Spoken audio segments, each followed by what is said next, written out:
მოგესალმებით. დიდი მადლობა, რომ ხართ ჩვენი გამომწერი და გვიყურებთ ყოველ ოთხშაბათს. დღეს ჩემი სტუმარია ყველა თაობისთვის ცნობილი, უსიმპათიურესი ქართველი საზოგადო მოღვაწე, არტისტი, ტელეწამყვანი გიორგი ნაზღაიძე. მოგესალმები, მადლობა დაპატებში რაზე გამეცინა, იცი? ყველა თაობისთვის ესე ვთქვი, რაღაცა თავი წარმოვიდგინეთ ძალიან უკვე მოხუცად და ჩემი ბავშვობის კუმირი იყო. ხო, ესე გამოდის, ყველა 20 წელი სატელევიზიო სივრცეში ვარ და სხვადასხვა დროში სხვადასხვანაირად ხმაურიანი ვიყავი, რითიც ვამახსოვრებდი საზოგადოებას თავს. და ეს იყო ძირითადად რეალიტი შოუები. ანუ რეალიტი შოუზე ვინმე რო გახსენდება, ვინ ნაზღაიძე იყო პირველი რეალიტი შოუ მდიდრები და ღარიბები, მამუკა ღლონტი და 3-დან 2-ის გამარჯვებული ერთის ფინალისტი. ვაუ. ეს რეკორდიც მაგ დამყარებული. მე მგონი უკვე დროა ევროპის ანუ საზღვრებს მიღმა გავიდე უკვე. გიფიქრია მაგაზე? იცია კი, მიფიქრია და ადრე იყო შემოთავაზება. გაგზავნილი მქონდა მე და შემოთავაზება იყო ესპანეთში და ჩატარებული იყო ეს ჩატარდა ეს რეალიტი. თუმცა მაგდროს დაემთხვა, რომ ამერიკიდან მომივიდა მოწვევა საქულმოქმედო მამაკაცის ჩვენება მქონდა ნიუ-იორკში გაკეთებული და თავისთავად არჩევანი გავაკეთე ნიუ-იორკზე. ხარ ნანობ? არა, არაფერს არ ნანობ თითქმის ცხოვრებაში. კიდევ უფრო ნანობ იმას, რაც კიდე არ გამიკეთებია. შენი გამოცდილების მქონე ადამიანს შეუძლია საქართველოში, რომ თავისი რეალიტი შოუ გააკეთოს. რაღაც ახლა მომივიდა ეგ. კი, როგორ არა. ხოლმე შენეგიდეა. კი, როგორ არა, ბოლო რეალიტი შოუ, რომელიც ახლა შემდგომ Prime House-ზე თუ ვისაუბრებთ, შემდგომ მისი წამყვანი, როდესაც გავხდი, ძალიან ბევრი იდეა, შიგნით, რასაც უყურებდით, იყო ჩემი. ხო. უბრალოდ აქ ფინანსებია, თორე ჩემზე დიდი გამოცდილება უკვე ამაში, ალბათ 3 რეალიტის შემდგომ მე მგონია რომ ეს იქნებოდა ძალიან მაგარი ინვესტიცია, ვინმე რომ თუ გვიყურებს ახლა შეიძლება, ხო? დაგეგმვა ყველაფრის. დიდი თანხაჭდება უბრალოდ რეალიტი. და კიდევ ერთი მინუსი არის ის, რომ საქართველოში როგორ გითხრა, რეალიტის ადამიანები უნდა ყავდეს. ანუ აი მონაწილე ვინც იქნება, უნდა იყოს რეალიტის შოუს მონაწილე. იმიტომ რომ შევახმა მაღალიანად თქვა, მაგრამ 3 რეალიტი გამოვიარე და 3 სხვადასხვა თაობაში ვითამაშე, ხო? ხო. 2-დან გავიმარჯვე და 1-ში ფინალისტი გავხდი და იქაც ჩემი შეცდომით გავხდი ფინალისტი, რომ გამეწირა ის ჩემი მეგობარი, გამარჯვებული ვიქნებოდი იქაც. იმას ამბობ, რომ საქართველოში არ არის ის სეგმენტი, ვინც კარგად თამაშობს რეალიტის, რეალიტის ხვალითი. რეალიტი არის, რეალიტი შოუ არის, ჩვეულებრივ სტანდარტული სამსახური. ხო. და მაგას ვიძახდი ყოველთვის და ვიტყვი, როდესაც შენ შედიხარ პროექტში, კი ხარ რეალური, თუმცა შენ გიყურებენ მილიონობით ადამიანი და მათ განწყობაზე უნდა იზრუნო. უნდა იყო აქტიური, უნდა აკეთო საინტერესო, უნდა გაამხიარო, ნუ ჩხუბზე არ ვსაუბრობ, ხა ჩხუბები მომდიოდა. მაგრამ ნუ მაყურებლისთვის უნდა იყოს საინტერესო. რეალიტი არ ნიშნავს იმას, რომ მე ესეთი ვარ, მე წე ვარ 24/7-ზე და მე იქ უნდა წამოვწე. აი ეს უკვე რეალიტის მონაწილე არ არის ეგეთი ადამიანი. კი, მე ვუყურე შენზე ვაკეთებდი ეს research და ნახე ერთ-ერთ პოდკასტში ამბობდი, რომ მე ყოველდღიურად 10 საათზე ვიღვიძებდიო და ჩემ მოვალეობას ვასრულებდი, ანუ მე უნდა შემექმნა შოუო და ძალიან ინსპირაციული იყო, როგორ პასუხისგებლობით უდგებოდი ამ საქმეს და მაშინ მივხვდი, რომ აი რატომ ხარ ვინერი, გამარჯვებული. აი ხო, ხა გეტყვი, იმიტომ რომ მე მიყვარს ძილი. ხო. ეს იცის ყველა, რომ მომწე უფლება ალბათ 24 საათი დავიძინებ. თუმცა კიდევ ერთხელ ვიძახი იმას, რომ როდესაც მაყურებელს აქ ჩართული ეს გადაცემა, ეს შოუ, შენ ვალდებული ხარ, არა მარტო მე, ყველა ვალდებულია, რომ მაყურებელზე იზრუნო, იმიტომ რომ ის მაყურებელი არის ის, ვინც კვირის ბოლოს უნდა გადაგარჩინოს შენ. კიდე ერთი რაღაც ვნახე შენზე, ანუ თქვი რომ შენ პროექტში შეხვედი იმ მიზნით, რომ შენ თავი გაგიხსენებინა არა, თავი არ უნდა გამიხსენებინა, გეტყვი. მოკლედ პროექტს გარეთ ისე აღმოჩნდა რომ რამოდენიმე წელი კი სატელევიზიო სივრცეში როგორც სტუმარი ვიყავი, თუმცა უმეტესად მაინც მიწევდა სხვა ქვეყანაში ვიყავი, წასული იქ მუშაობდი, მე ბრუნდებოდი რაღაცა და რო ჩამოვედი, მე და ჩემო მეგობარმა გადავწყვიტეთ, რომ დავბრუნებულიყავი აქტიურად ამ სივრცეში. ოღონდ ეს იყო რისკი, ან ყველაფერს მივიღებდი ამ პროექტისგან, ან ის რაც მქონდა 20 თუ 18 წლის განმავლობაში შექმნილი, ყველაფერს გავანადგურებდი. ეს იყო ძალიან დიდი რისკი, რომელ რისკზეც თითქმის ყველა მოარი თქვა, ოჯახის წევრიდან დაწყებული მეგობრებით და ერთადერთი მეგობარი არის ჩემი თამარი, რომელმაც მითხრა, რომ მოდი გიო გავრისკოთ რა. მიყვარს ეგეთი მეგობრები, მოკითხვა თამარს. და გავრისკე და შევძელი. იმიტომაც რომ შევედი, უკან დასახევი გზა აღარ იყო და ბოლომდე უნდა მიმეყვანა ეს დაწყებული საქმე.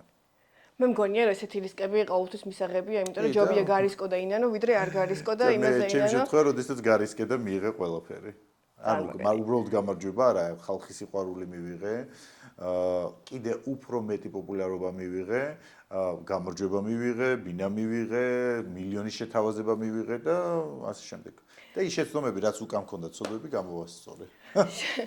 შენი აზრით რა მაინტერესებს, იცი? ქართველები ხო ვართ ძალიან ტალანტურები, არტისტულები, რეალიტი შოუში. რატომ არ არიან ბოლომდე გახსნილები, მონაწილეები და რატომ უჭირთ თამაში რეალიტიში, როცა ესეთი ერია ზოგადად? არა, პირიქით, რეალიტი შოუში მონაწილეები თამაშობენ, უბრალოდ არასწორად თამაშობენ. ახლა ვერ ვიტყვი რომ ჩემ არასტრატეგიული თამაშია. ხო, თამაშს უნდა ტვინი. და ყველას არ აქვს ეს ტვინი. ხება ცუდად ჟღერს, მაგრამ ცუდი გაგებით არ ვიძახი. ხო. ტვინს იმ გაგებით ვიძახი, რომ აი თითოეულ რაღაცები უნდა გათვალო, უნდა დაგეგმო რაღაც ეს მოიფიქრო. შენ საიდან გაქვს ეს ყველაფერი? რავი, დაბადები და ოჯახისგან, მშობლებისგან. ეს ყველაფერი გამოცდილებაში მოვიდა, ხო? არა, ვერ გეტყვი, იმიტომ რომ პირველ რეალიტის რო ვიყავი და 20 წლის წინ, იქაც ხო ფინალისტი ვიყავი, იქაც ხო გავედი ბოლომდე. მით უმეტეს ის იყო ბნელი 90-იანების ცოტათი განათება, ანუ 90-იანებიდან გადავდივდით ცოტა ისე სინათლეში. ცოტათი კი არა, ძალიან დიდი განათება. და მაშინ რეალიტი შოუ კიდე ერთ-ერთი ისეთი გამოწვევა იყო საზოგადოების და რეალიტი შოუში რა უნდა ნორმალურ ადამიანს. ეხლაც ესე ფიქრობენ ბევრი, მაგრამ მაშინ უფრო. რამე რჩევას ხო ვერ ეტყოდი ადამიანებს, როგორ ჩართონ თავის არტისტიზმში ტვინით, რომ საკუთარი თავი ისე გაყიდონ, როგორც შენ ყიდიდი ამდენი წლების განმავლობაში. იცი რა, ეს რჩევა ან გაქვს, ეს ან არ გაქვს, თუმცა ერთი შემიძლია ვთქვა, რომ ზოგადად ყოველთვის უნდა გარისკო მაქსიმალური მოითხოვო შენი თავისგან და სამყაროსგან, რომ მინიმალური მაინც მიიღო. ეს არის ალბათ ჩემი რჩევა. ცოტა ისე ზედაპირულად არის, მაგრამ თუ დაფიქრდებიან, მიხვდებიან. მიეცი შენ თავს უფლება, რომ იოცნებო, რაც შეიძლება. ოღონდ რეალობაში უნდა იოცნებო. ანუ ის რომ ეხლა მე ხვალ ბიონსესთან ერთად ფოტოს გადავიღებ, ეს ალბათ უფრო რეალური იქნება. არა, მართლა რეალურია. მაგრამ მე ეხლა ბიონსესავით ვიმღერებ, ეს არარეალურია. ხო. ის უფრო რეალურია, იმიტომ რომ შეიძლება სადღაც ამერიკაში აღმოჩნდე და სადმე დაველოდო და სურათი გადავიღო. ხო, გჯერა მაგები. ხო, არა, ეს უფრო რეალურია რა, ანუ ეს არის მონდომებაზე, მაგრამ სიმღერით ეხლა მე ბიონსესავით ვიმღერებ, ვოკალი მექნება, ეს არ არის, ეს არის ნიჭი. ხო. იცი რა, ხშირად მე ვფიქრობ, რომ ხანდახან არის ნიჭი და ხანდახან არის შრომის უნარიანობა. შეიძლება რომ რაღაც სურვილი ვოკალი ხო ვერაფერს ვერ იზავ. ნუ იმუშაო. როცა არ გაქვს ვოკალი, ვერაფერს ვერ იზავ. თუმცა მე კი გამომივიდა რამოდენიმე სიმღერა კარგი ჩაწერილი დუეტები, მაგრამ მაინც ეს ჩემი არ არის. ოკეი. შენ თქვი რომ ხარ ძალიან ზარმაცი და არა, ზარმაცი არა. მიყვარს ძილი. არა, ეხლა არა, შენ წინა სხვა პოდკასტებში გისმენდი და თქვი რომ ფულს რო არ მიხდიდნენ, საერთოდ არ ვიმუშავებდიო.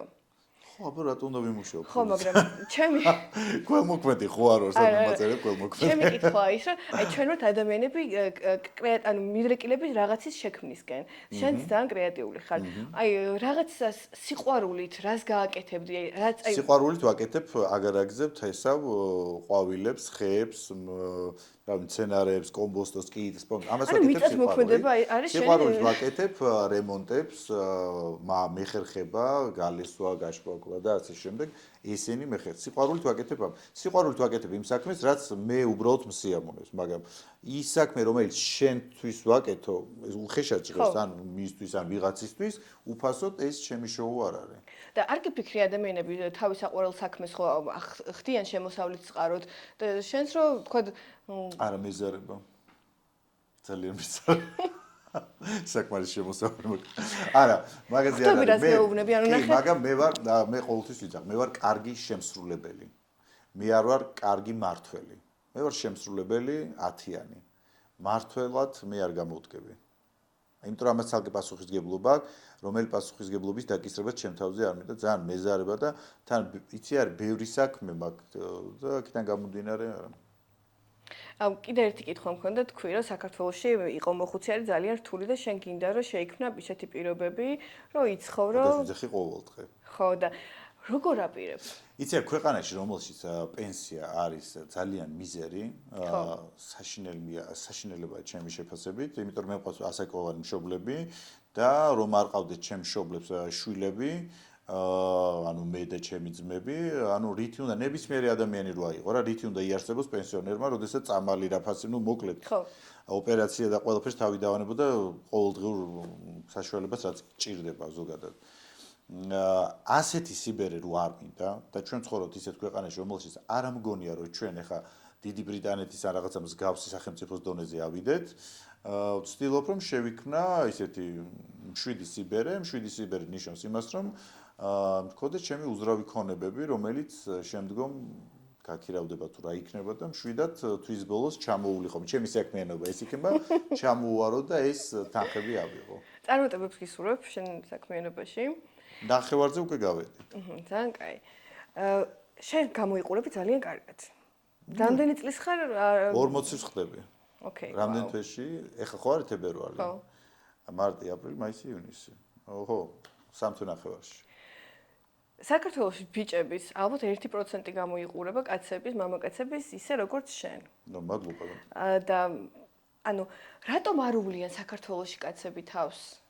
და შენთან როგორ მოვიდა ის, რომ შენ გინდოდა ყოფილიყავი მოვლილი ტიპი? მოლას ისე ვიძახით, იმათ ზედმეტად უნდა მოვარო ადამიანი. უბრალოდ მე მგონია, ეს შეფასება უფრო არის, რომ ადამიანი უნდა იყოს მოწესრიგებული, სუფთა და ნორმალურად იმოსებოდეს. ესე მგონია შეფასება. და ნუ ეხლა როდესაც ცოტა მუცელი გეტყობა, ცოტათი ნაკლები მე ტრენაჟორის დარბაზში, არასოდეს ფიტნეს დარბაზში, არასოდეს არ მივლია, არც ვაპირებ სიარულს, უბრალოდ ვაკონტროლებ ხოლმე კვებას. მე მიყვარს კვება, გიждები, გურმანი ვარ, ხინკალი, მწვადი, კაბობი, გიждები ყველაფერზე, სალათის ფოთლები არა. მაგრამ როდესაც ხვდები რომ ცოტათი წონაში ვიმატებ, თავისთავად ჩემივე თავზე, მე თვითონვე ზრუნავ. ზედმეტი მოვლა, აი ხანდახან ამბობენ ხოლმე რომ აი ალბათ ზედმეტად უვლიო რაღაცას იკეთებ და ასე შემდეგ, არაფერი არ მაგაკეთებული. თუ გავიკეთებ აუცილებლად ვიტყვი, ერთადერთი ცხვირი მაგაკეთებული და ეს ერმა და ბერმა იცის და მოვლით, რო გითხრა რაღაცას ვული, არა, რაღაც საშუალებები ალბათ დღის კრემი, რომ უბრალოდ კანი იყოს დატენიანებული და მშვიდი. ძალიან გული მწყდება ხოლმე მე. სალონში არ დავდივარ, ჭხილებს არ ვიკეთებ, მანიკური თუ პედიკური თუ ასე ძახიან იმას არ ვიკეთებ, იმიტომ კი არ მიუღებელია, უბრალოდ მეზარება და ერთხელ გამიკეთეს და მე ტკინა და მე თვითონ ვიჭრებ ჭხილებს, თმას მე თვითონ ვივარცხნი, უბრალოდ მჭრიან თმას. რაღაცა აი კულტურაში არ გვაქვს დამკვიდრებული, რომ მამაკაცი თავს სულდეს. მე ევროპაში ვცხოვრობდი ბევრი წელი და იქ კიდე რაღაცა სხვანაირად ულიან და აი კულტურა არ არის, ეს არის შენი შინაგანი სამყარო რა. მე მგონია რომ შენი თავი თუ გიყვარს, შენ თავს უნდა მოუარო. იმიტომ რაც უფრო კარგად გამოიყურები, შენ თვითონ კმაყოფილი ხარ, შენ გარშემო საზოგადოება კმაყოფილია და როდესაც კარგად გამოიყურები, უფრო მეტი კარი შენთვის არის ღია. ჩემი შეფასება ესეთია. რომ ვიზუალურ მხარეს აქვს დიდი მნიშვნელობა ნებისმიერ მოლაპარაკებაზე, ნებისმიერ შეხვედრაზე, როცა ვიზუალურად ადამიანი კარგად გამოიყურება, ჩემი გადმოსახედიდანაც, მასთან უფრო მსიამოვნებს საუბარი. და უფრო დამაჯერებელია მისგან ის სიტყვები, რასაც ის იტყვის, ვიდრე ადამიანი, რომელიც არ არის მოწესრიგებული. და შენ რო ეგეთი ხარ, რაღაცა შენ სტანდარტს ამკვიდრებ მე და შენთან შესახვედრათაც ისე მოდიან, როგორც შენ იმსახურებ, ხო? თავისთავად. ნუ ჩემთვის იცი არის. მოუარეთ თავს რა გთხოვთ. ჩემთვის მიუღებელია, ზოგადად არ მიუღებელი და არც მსა, ნუ კომუნიკაცია, მაგრამ დიდად ვცდილობ ეგეთ ადამიანებთან არ მქონდეს კომუნიკაცია, ვინც აჯეჯულია თუ როგორ ვთქვა. რატომ ვერდებიან საქართველოში სწრაფად? ცხოვრების პირობებიდან გამომდინარე. ისე უნდა დაუბრუნდეთ მაშინ იქით. ცხოვრება არ არის ამ ქვეყანაში მარტივი. და მსგავს ქვეყნებში, სადაც არ არის ცხოვრება მარტივი, იქ თავისთავად ადამიანები ვერდებიან, იმიტომ რომ ყოველდღიური სანერვიულო, როდესაც გაქვს ადამიანს, ყოველდღიური სტრესი რო გაქვს, ის თავისთავად შენზე მოქმედებს დროთა განმავლობაში. ის ყველაფერზე აისახება, ორგანიზმზე, კანზე, ყველაფერზე. პლუს დამატებით კვება, სწორი კვება, სწორ კვებას არ ვიძახე რა საათობრივ კვება, მაგრამ ხარისხიანი საკვები, რაღაცა მომენტში ვიტამინი გჭირდება, წამალი გჭირდება, სტომატოლოგი გჭირდება, ნუ ბევრი რაღაც შემონათვალი, რაც ადამიანებს აბერებს. როგორ შეიძლება რომ დავეხმაროთ ადამიანებს არ ვიცი. მე არ ვარ პრეზიდენტი. მაგრამ ყოფილიყავი ალბათ რაღაცებს შევცვლიდი. მინდა რომ ჩემი გადაცემით კვირაში ერთი დღე მაინც ადამიანები მოუყურონ და მიხვდნენ რომ ამ ქვეყანაშიც არის შესაძლებელი იყო მოვლილი, გქონდეს მომავლის იმედი. და იცი რა, სიმართლე გითხრა, კიდე აქვე დავამატებ იმას, რომ თავარი ადამიანს უნდოდეს, დაბერებაზე ვერ გეტყვი ვერაფერს, იმიტომ რომ ეს ცალკე ფინანსური მხარეა ზოგადად, მაგრამ ადამიანს უნდა უნდოდეს, რომ იყოს მოწესრიგებული. მოწესრიგებულ ადამიანს არ სჭირდება დიდი თანხა. სულ ვიძახი მუდმივად იმას, რომ იძახიან, რომ გიორგის რაინაღლება, რასაც უნდა იმას იყიდის და როგორც უნდა ისე იქნება. ესე არ არის, მაგალითად მე დღესაც შემიძლია მეორადებებში მაღაზიაში მივიდე, ნებისმიერ რაღაც თუ მომეწონება ვიყიდო და ვყიდულობ. Შეიძლება ხარისხიანად ჩაიცვა, შეიმოსო სხვადასხვა სივრცეებში, მეორე მაღაზია იქნება დაბალფაზე. თავარი არის რომ ვიზუალურად იყოს შენი სურვილი რომ გამოიყურებოდე კარგად. თუ რომ ფაში, ეხლა პირდაპირ გეტყვი რომ თქვა თუ არ არის. მოკლედ Tom Ford-ის პიჯაკი მაქვს, ორი და არ ვიტყვი ფასს. თუმცა ეს პიჯაკები მე რომ აცვია, ნახევარმა საზოგადოებამ არც იცის ჯერ რა ბრენდია და არ იცის ამ პიჯაკის ღირებულება. ანუ მიხდիր ისე ახსნა მინდა მე ხა Tom Ford ჩავიცმევ თუ რაღაცას მეორადებიდან პიჯაკს ჩავიცმევ, ეს არ იქნება მათთვის გასაგონო. თავარი კარგად მეტყვიან რომ რა კარგად გამოიყურები. აი მე კი არ ივსელონის ჩანთა მაქვს, რომელიც ღირდა 2400 евро და ეგეთი ერთი 10 გოგოს ეცვა, კლუბში ვიყავ ეკეთა, უბრალოდ ყველა იყო რაღაცა ფეიკი. ხო, მაგრამ აზრია, რომ ჩემი ორიგინალი ხო, მაგრამ ხო იწრუნა იმან. არ Tom Ford-ს ვერ აყალბებენ. ხო. ყველაფერს აყალბებენ, კაი რა. პეკინზე გაიარე. მომიტანე თუ გინდა Tom Ford. ერთადერთი ადამიანი იყო, რომელმაც ერთადერთი ადამიანი იყო საქართველოში, ისიც საქართველოში არ ცხოვრობს, უბრალოდ ჩამოდის ხოლმე, გოჩა ჩერტკოეც ეკვავე მართლობაში არის, რომელმაც ერთადერთი იყო, ვინც მითხრა რომ Tom Ford-ის პიჯაკი გაცეო. დანარჩენისთვის არის პიჯაკი რა. აი უბრალოდ პიჯაკი, რომელიც აი არ ვიცი რა. ჩვეულებრივად ერთი სახლი გაცვია. ხო. მაგიტომ ვიძახი, ფას არ აქვს მნიშვნელობა რა, თავარი რას ჩაიცმევ. რას ფიქრობ ბრენდებზე, ანუ არ მაქვს არანაირი როგორ გითხრა ფეტიში ბრენდების ჩაცმაზე აქტიურად. უბრალოდ თუ მომწონს და იმ მომენტში მაქვს საშუალება, ყიდულობ. მორჩა, ეს არის ძვირადღირებული, არის იაფიან, მნიშვნელობა არ აქვს. თავარი მე მომეწონოს. უბრალოდ ხანდახან ნანოფ რომ რაღაცებში ძალიან დიდი თანხა გადახდილი. ეხლა რაღაცაში უნდა გამოვიტყდე, მე ძალიან მიყვარს ბრენდები და რაღაცაზე გადავითვალე და ნუ კაი, ამ თვეს არ ვიყიდი Louis Vuitton-ის ჩანთას, ამით დავიქირავებ ჩემ ოპერატორებს და ჩემ გუნდს და ორი თვე გავაკეთებ პოდკასტებს, ხალხსაც მივანიჭებ სიამოვნებას, მეც მივიღებ სიამოვნებას, ვიდრე თქვა მეეკეთოს ეს ერთი ჩანთა. მეც ვერავინ ვერ გაიგებდა შენ ჩანთაზე ფეიკი იყო თუ არა და ორიგინალი. გადავანაწილე ჩემი. მე მგონია რომ რაღაცა სტრესის, რაღაცა პრობლემის დაკმაყოფილება უფრო არის, ვიდრე ბედნიერება, იმიტომ რომ ჩემი აზრით რაღაცაში რო გადაიხდი რაღაცა კოლოსალურ თანხას, ის მეორე დღეს არის ჩვეულებრივი სამოსი. ის არის იმ მომენტში უცებ დოპამინი რაში რო იყიდი, იქ მაღაზიაში რო შედიხარ, როგორ გექცევი, ეს ყველაფერი ხო იცი როგორც ხდება, მთელი ფსიქოლოგიური პროცესებია, რო გალოდინებენ, რო ხვდებიან და ეს ნუ მე ერთადერთი მაქვს ნივთებზე აქსესუარები, მინდა რომ იყოს ფასეული. всё, მეტი არაფერი. ფასეული ბრენდი თუ ანუ ოქრო ვერცხლი, როგორც მეტალი ეგეთი ფასეული მაგალითად. ოქროზე გიждები ზოგადად, თუ უნდა ვინმეს შეუძლია მაჩვქოს ოქრო, მაგრამ არა ზოგადად ბრენდულზე ნებისმიერ ისეთი ფასეულ ბრენდის აქსესუარებზე გიждები. რასაც მართლა ფასი ექნება მომავალშიც. ინვესტიცია ერთგვარი ხო? ინვესტიცია და რომ მიკეთებ სიამოვნებას. რამე გიღია ყველაზე ძვირადღირებული საჩუქარი? ბევრი. აი ყველაზე ჩიკია ისეთი რომ აი ხვალ რო გაყიდო შეიძლება ნუ პირველი ალბათ რაც მახსენდება Rolex-ი $16000-იანი.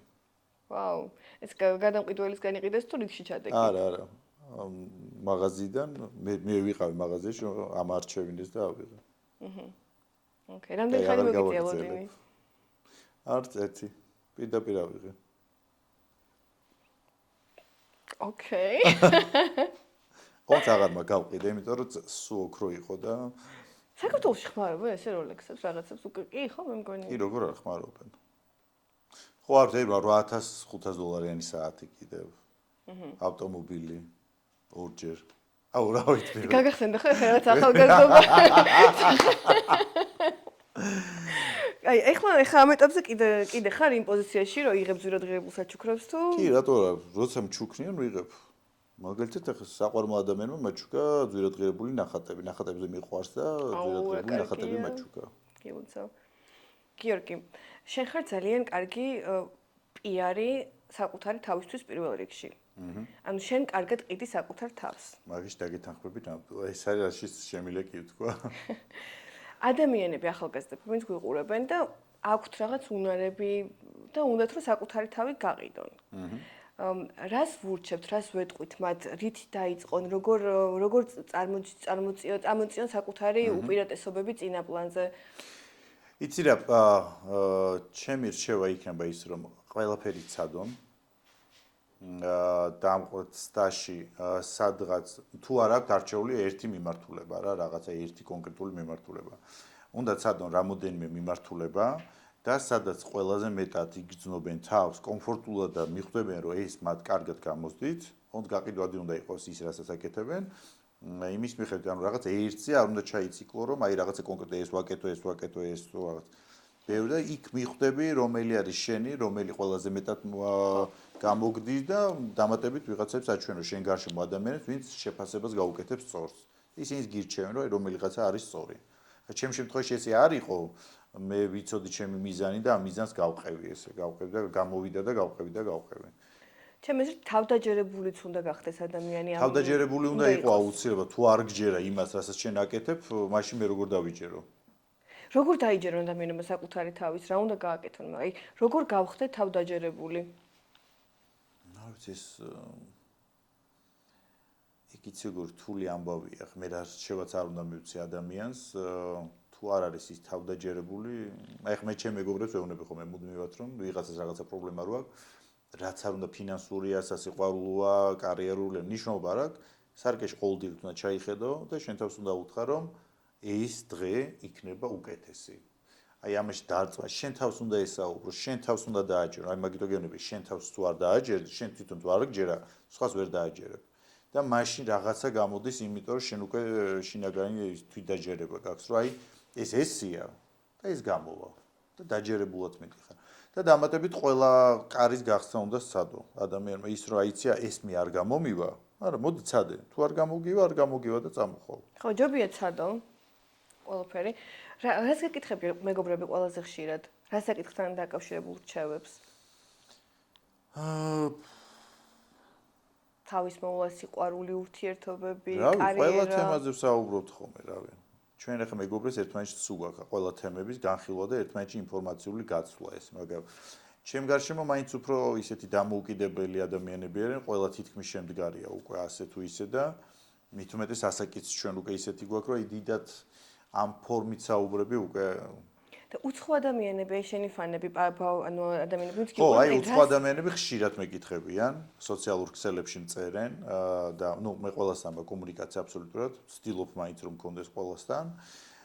და აი ეს არის რჩევები, რომ მაგალითად შეყვარებულმა მიმატოვა, ან შეყვარება ვიღაცა მიყვარს, ან რაღაცა ისა გასაუბრებაზე მივდივარ და როგორ უნდა მოვიქცე, სად იმოსები, აი მაგალითად რეკლამებს რასაც უკეთებ, ის რას მირჩევდი, კი აი შენ ამას აკეთებ, აი შენ მირჩევდი ამ სახში რაღაცა. ძალიან ბევრი რჩევა არის. და ამ რჩევებს ნუ ყველას ესე ადამიანურად ვცემ პასუხს. სწორია თუ არასწორი არ ვიცი, მაგრამ მე ჩემებურად ვცემ პასუხს. შენი აზრით რატო ხარ ემიგრანტებისთვის ყველაზე საყვარელი სახე? ემიგრანტებს განსაკუთრებულად შეუყვარდი Prime House-იდან და შეუყვარდი იმიტომ რომ აი მაგას ვიძახი ყველა ადამიანს ვცემ პასუხს და ამ ადამიანებს ყველასთან თითოეულთან ვიყავი კომუნიკაციაში და მათ თითოეულ გაწეულ იმ თეთრს და თეთრზე არა ბევრ თანხებზე საუბარი ყველა ძალიან ის მადლიერი ვიყავი მათი დამატებით ყოველი Prime House-ის სხვა სეზონები რო სადაც ვიყავი წამყვანი იქ მუდმივად გადაცემის დასაწყისში ემიგრანტებს მადლობას უხდიდი იმ აქტიურობისთვის რომელიცაც იყვნენ ჩართულები და ალბათ აი ეს დამოკიდებულება თავისი გააკეთა დამატებით პროექტში ყოველთვის ემიგრანტებს ვიცავდი კიდევ მე იმიტომ რომ მონაწილეები ემიგრანტების წინააღმდეგ იყვნენ ასაკიანი ადამიანების წინააღმდეგ იყვნენ და აი ამ დაცვაშიც ალბათ ეს სიყვარულიც გაჩნდა შენ თვითონ თუ ყოფილხარ ემიგრანტი, ან თუ ყოლია ოჯახიდან ვინმე ემიგრანტი, რის საფუძველზეც შენთვის ეს თემა ესე ახლოს წამოვიდა? იცი, ჩემ ოჯახში არა. ну, ხარ ვიცი, მე 3 წლით ვიყავი სხვა ქვეყანაში ემიგრაციას თუ დაუძახებთ, არა. ემიგრაციას ვეძახი მაინც მე იმ ცხოვრებას, რომლითაც ისინი არიან იქ რთული ცხოვრებით, რომლითაც წვალობენ, რომ აქ თავიანთი ოჯახის წევრები, მკვრები, შვილებით როგორც არის, დაეხმარონ გვერდში დაუდგნენ. ეს თემა ახლოს არის, იმიტომ რომ ჩემ მეგობრებში არის ძალიან ბევრი ემიგრაციაში წასული მშობელი, უახლოეს მეგობრებში. და ეს თემა ჩემთვის მძიმეა, იმიტომ რომ მათი მონაყოლებიდან გამომდინარე, მე ვიცი რა ტკივილია აქ დარჩენილი ადამიანისთვის და იქ წასულისთვის. აქ დარჩენილის შემთხვევაში ის არის, რომ ის კარგავს მშობელს, ცოცხალი კი არის, მაგრამ მე ვთვლი, რომ კარგავს მშობელს და მშობლის ის თავარი წლები, რომელიც უნდა ყოფილიყო შულთან ერთად, ამ ბავშვს უნდა მიეღო მშობლის სიყვარული, რაღაცა აღზრდა, გაზრდა იმ მშობლისგან, ეს ვერ მიიღო და მშობელი ვერ ღებულობს იმ შვილის იმ ნაყოფისგან იმ ყველაფერს, რაც უნდა მასში ჩაედო და ამ ყველაფერს ანაზღაურებს ამ ფინანსური, მატერიალური მხრივ. და ეს არის უკვე ძალიან დიდი ტრაგედია. ურთულესი თემაა ჩემთვის. და დამატებით ბუდიში, დამატებით ის, რომ ამ ყველაფრის გარდა ის მშობელი, ის რომელიც არის წასული იქ, კიდე ძალიან მძიმე შრომას ეწევა იქ ყოველდღიურობაში და მონურ საქმეს აკეთებენ.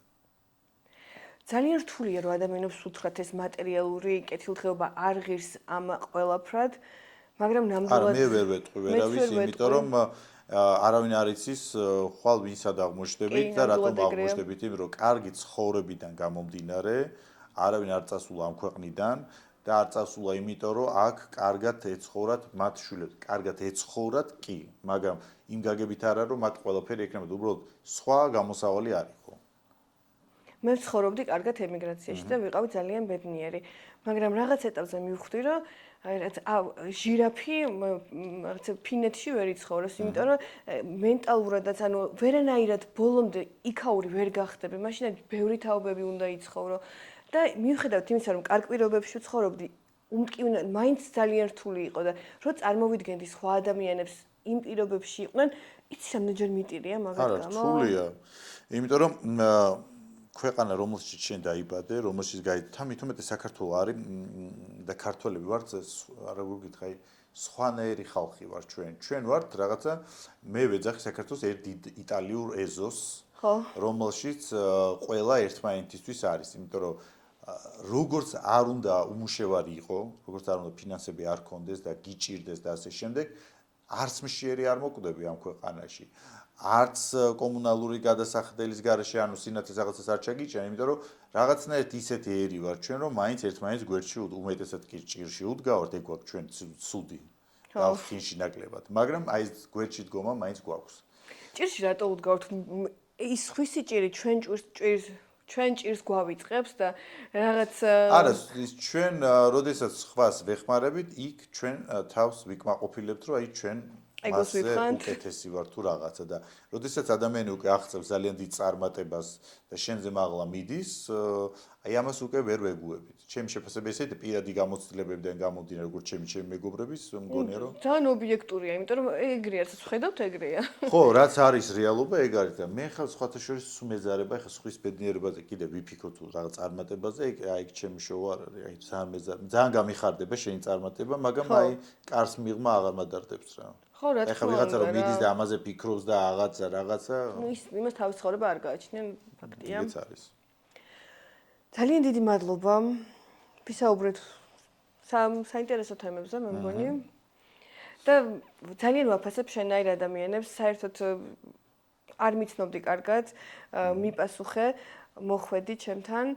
იმიტომ რომ მივიღე ბევრი უარიც, ბევრი თანხმობაც და ვინც თანხმობა მომცა იმ ადამიანებს ძალიან ვაფასებ, იმიტომ რომ ხვდები რაღაც მომენტში რატო გახდნენ ეს ადამიანები ესეთი წარმატებულები, აი ამ დიდ სულოვნებას, გვერდში დგომას ძალიან ვაფასებ, კიდევ ერთხელ ვიტყვი. ცია, რაც უფრო მეტად ხარ უშუალო და რაც უფრო მეტად როგორ გითხრა, მეც ხო ვიყავი შენს ადგილზე თავის დროს. ხო.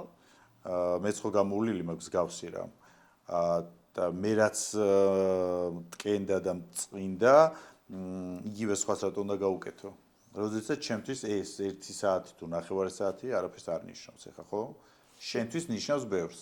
აქედან გამომდინარე მე შემიძლია ამ 9 საათში თუ 1 საათში გავაკეთო რაღაც კარგი საქმე. მე ძალიან ვაფასებ შენ დროს და შენ ენერგიას და კიდევ ერთხელ ძალიან დიდი მადლობა. პირიქით, მადლობა შენ. ნახვამდის.